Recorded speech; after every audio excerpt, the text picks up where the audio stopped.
Hello students, हम बात कर रहे हैं एटमॉस्फेरिक प्रेशर की। ओके, तो एटमॉस्फेरिक प्रेशर क्या होता है? एटमॉस्फेरिक प्रेशर वो प्रेशर होता है जो एटमॉस्फेयर किसी भी चीज़ पे या अर्थ के क्रस्ट पे लगा रहा है। अर्थ क्रस्ट मतलब अर्थ का वो भाग जो हमें दिखता है, ठीक है। तो उसके ऊपर एटमॉस्फेयर जितना भी प्रेशर लगा रहा है वो क्या है? एटमॉस्फेरिक प्रेशर है।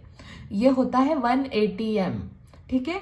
ATM 1 ATM, ठीक है। तो अगर मैं बोलूं कि आपके ऊपर अभी कितना प्रेशर लग रहा है एटमॉस्फेयर के थ्रू, तो कितना लग रहा है? 1 एटमॉस्फेयर प्रेशर लग रहा है, ठीक है। क्यों लग रहा है? ये प्रेशर क्यों बन रहा है?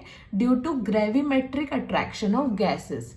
ग्रेविटी जो गैस को अट्रैक्ट कर रही है तो उससे एक प्रेशर लग रहा है, दैट इज एटमॉस्फेरिक प्रेशर, ठीक है। इसको बैरोमीटर प्रेशर भी बोलते हैं क्योंकि इसको नापा जाता है बैरोमीटर के थ्रू, ठीक है। 1 ATM, एक एटमॉस्फेरिक प्रेशर किसके इक्वल होता है? 760 mmHg।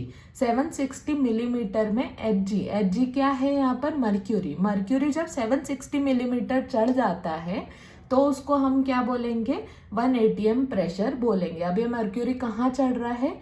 थर्मोमीटर, बैरोमीटर, ये जो डिवाइसेस हैं, जिन डिवाइसेस के थ्रू इसको नापा जाता है उसमें।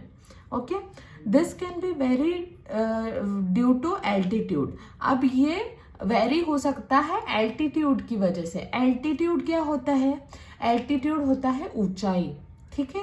तो अगर जितनी ऊंचाई पे हम जाते जाएंगे उतना एटमॉस्फेरिक प्रेशर कम होता जाता है। जितना हम ऊंचा जाएंगे, मतलब फॉर एग्जांपल अगर हम किसी माउंटेन पे जाते हैं तो माउंटेन पे एटमॉस्फेरिक प्रेशर कम होता है। तो सी लेवल पे, मतलब जो नॉर्मल लेवल है उसमें हम क्या मान लेते हैं? P0 मान लेते हैं। यहाँ पे छोटा सा जीरो क्या बोलते हैं? इसको नॉट। तो हम क्या मान लेते हैं? P0, ठीक है। अब हमको एटमॉस्फेरिक प्रेशर को जानने की ज़रूरत इतनी ज़्यादा क्यों है? क्योंकि लैब कंडीशन में हम जब प्रोसेस करते हैं तो उसमें कुछ वेरिएबल्स होते हैं जिनको फिक्स करके रखना पड़ता है, जैसे प्रेशर हो गया, टेम्परेचर हो गया, वॉल्यूम हो गया। क्यों फिक्स करके रखना पड़ता है? क्योंकि एक भी चेंज होता है तो वो बाकी दूसरों को भी चेंज कर सकता है। अगर आपने एक एक्सपेरिमेंट परफॉर्म किया जिसमें टेम्परेचर चेंज हो गया था या प्रेशर चेंज हो गया था और किसी और ने भी उस टेम्परेचर प्रेशर के अलावा किसी पे परफॉर्म किया, तो दोनों के टेस्ट के रिजल्ट सेम नहीं आएंगे। इसीलिए हमको ये ध्यान रखना पड़ता है कि टेम्परेचर, प्रेशर, वॉल्यूम एक बराबर ही हम परफॉर्म करें। तो स्टैंडर्ड लैब कंडीशन में 1 ATM प्रेशर चाहिए होता है और 25 डिग्री टेम्परेचर चाहिए रहता है, 25 डिग्री सेल्सियस।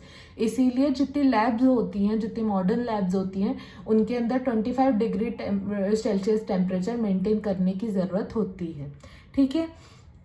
अब अगर प्रेशर को हम पास्कल में कन्वर्ट कर दें, जो कि एक और यूनिट होती है, वो होगा 101325 पास्कल, ठीक है। तो इस तरीके से 1 ATM इतने में कन्वर्ट हो सकता है। This was the video about atmospheric pressure, कि एटमॉस्फेरिक प्रेशर क्या होता है। आप केमिस्ट्री पढ़ोगे तो बहुत ज़्यादा इंपॉर्टेंट रखता है ये, ठीक है। Thank you.